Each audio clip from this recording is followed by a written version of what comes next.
19h11 sur Europe 1, votre grand journal du soir avec Mathieu Béliard.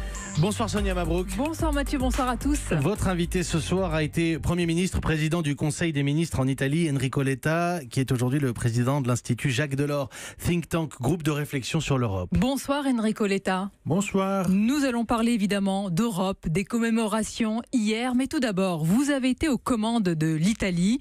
Vous avez aussi connu des manifestations, des blocages, peut-être aussi des gilets jaunes comme Emmanuel Macron, mais en tous les cas des colères. Que se dit un dirigeant dans ces moments-là ? Il faut tenir, surtout tenir, malgré la colère qui monte ? Bon, écoutez, je ne veux pas me mêler de choses que je ne connais pas et probablement il y a des raisons d'un côté et de l'autre. Moi, je pense que sur la question de la transition énergétique, on doit être très clair. Le futur doit être un futur sans fossiles et si on n'est pas en condition de pousser dans cette direction, tout va être très compliqué. Donc, je n'ai pas de recette, je n'ai pas d'idée sur ce qui est en train de se passer.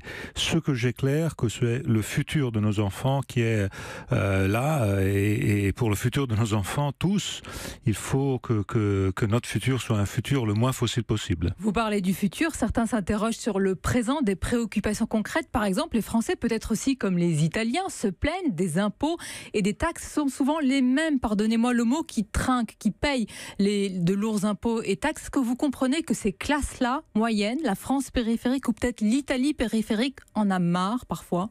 Oui, et probablement c'est cette question des inégalités, et surtout des inégalités régionales, des inégalités liées au territoire.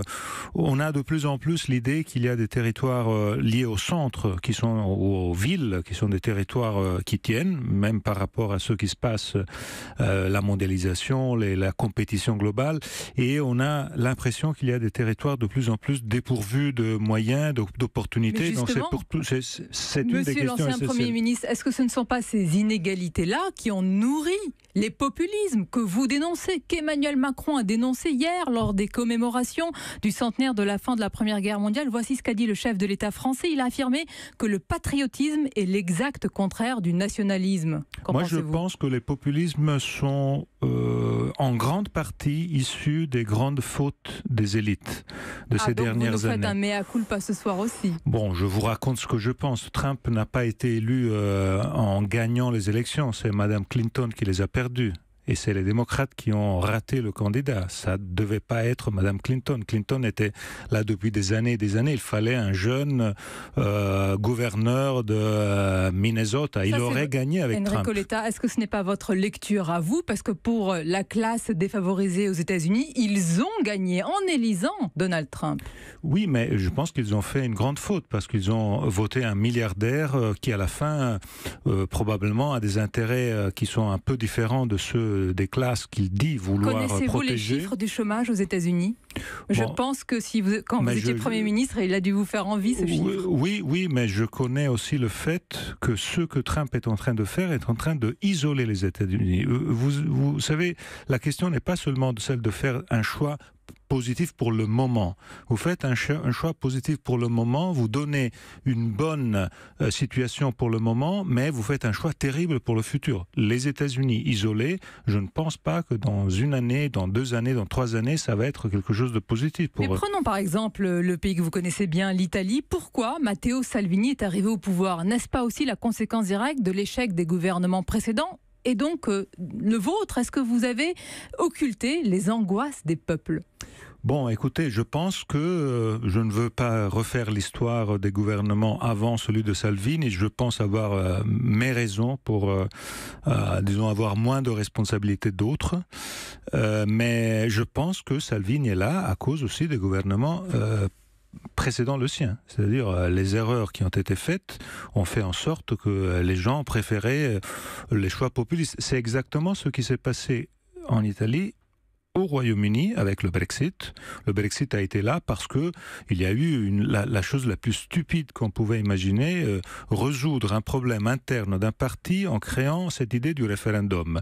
Et un référendum, moi je ne suis pas contre le référendum, mais ce référendum-là, c'était un référendum qui disait, voulez-vous sortir sans dire pour aller où? Bon, et maintenant, Enrico Letta, et maintenant que Donald Trump est là, et maintenant que le Brexit, même s'il connaît des difficultés, est en marche, est-ce qu'il suffit de dire, comme vous le faites, attention, attention au populisme et au nationalisme pour que les citoyens s'en détournent?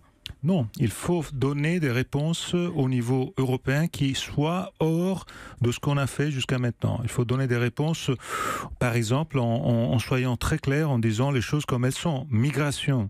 Moi, je pense que beaucoup de ceux qui parlent contre les migrations n'ont aucun intérêt à résoudre le problème de la crise migratoire. Ils préfèrent tirer des votes d'une situation qui est hors contrôle plutôt que trouver des solutions. La solution à la crise migratoire est une solution qui centralise le problème. Moi, je suis contre toute idée de dire chaque gouvernement fait comme il veut. Si vous connaissiez la solution, pourquoi ne pas l'avoir appliquée? Mais parce que les États membres n'ont pas voulu l'appliquer et je Donc peux dire que... Donc l'Europe a failli. Non, c'est pas l'Europe, c'est les États membres. Ah parce oui, que la les nuance États... est fine. Non, la nuance est très importante. Parce que pour les citoyens, quand on dit... Oui, mais c'est les États membres qui ont dit on ne donne pas de compétences à l'Europe parce qu'on veut nous décider. Et si on veut nous décider, chacun ne veut prendre aucun migrant et à la fin, la situation est totalement hors contrôle. Ce qui s'est passé aujourd'hui, c'est exactement une situation hors contrôle parce que les États membres n'ont pas voulu donner une délégation de pouvoir à quelqu'un. Mais c'est comme une maison avec beaucoup de locataires. Si vous n'avez pas un administrateur qui décide un peu pour tous et vous pensez que tous les locataires, ils décident tout sur tous, vous n'avez aucune décision efficace sur rien. Vous avez les ordures dans le centre de la maison, la cour. Et il faut qu'il y ait une délégation de pouvoir à quelqu'un. Sur les migrants, il n'y a pas eu de délégation de pouvoir. On a décidé, on fait tout nationalement et c'est le bordel. Ce sera l'un des sujets majeurs des élections européennes à venir. À ce sujet, vous tirez la sonnette d'alarme et vous parlez d'élections cruciales. Est-ce que vous pensez qu'il y a aujourd'hui deux types de leaders dans le monde et plus singulièrement en Europe, les progressistes et les populistes? Parce qu'Emmanuel Macron, il se place lui en leader du camp progressiste. Non, je ne suis pas d'accord et je pense que ce serait très important de ne pas mettre tous ceux qu'on appelle populistes dans une même boîte. Parce qu'à la fin, ça me semble un peu, je suis italien, je connais un peu l'histoire de Rome ancienne, vous savez comment les Romains de la phase finale de l'Empire appelaient tous ceux qu'ils ne connaissaient pas. Ils les appelaient barbares. Tous, c'était des Wisigoths, des Ostrogoths, des choses complètement différentes entre elles. Donc je pense qu'il ne faut pas donner aux partis non confidentiels. Parce qu'Emmanuel Macron les met, pardonnez-moi, dans le même sac, les populismes, les nationalismes. Vous dites non, il y a des nuances. Bon, moi, j'aime beaucoup de choses que fait Macron, mais je peux sur ce point-là avoir une autre idée. Je pense que il n'y a pas une même boîte. Ce sont des choses différentes. Ce sont tous des partis non traditionnels. Ils ne sont pas liés aux familles politiques, culturelles du siècle précédent. Mais ce sont des choses nouvelles. Il faut traiter avec ça. Pour conclure, Enrico Letta, vous avez suivi hier, évidemment, les nombreux chefs d'État qui étaient réunis à Paris pour les commémorations du centenaire de la fin de la Première Guerre mondiale. Il y avait Vladimir Poutine, Donald Trump et d'autres. Qu'est-ce qui manquait? Est-ce que ce n'est pas le plus important qui manquait? Bon, il manquait la Chine. Et ça a été... il faut s'interroger pourquoi ils ne sont pas venus, parce que... Peut-être c'est une des questions clés. Mais là, je trouve que Macron et Merkel, les deux, ont fait deux discours qui vont laisser une trace dans l'histoire en faveur du multilatéralisme aujourd'hui, parce que le multilatéralisme est la chose la plus importante que les après-guerres nous ont laissée, et il faut absolument le défendre contre tout nationalisme. Merci Enrico Letta, merci d'avoir été l'invité d'Europe 1 ce soir.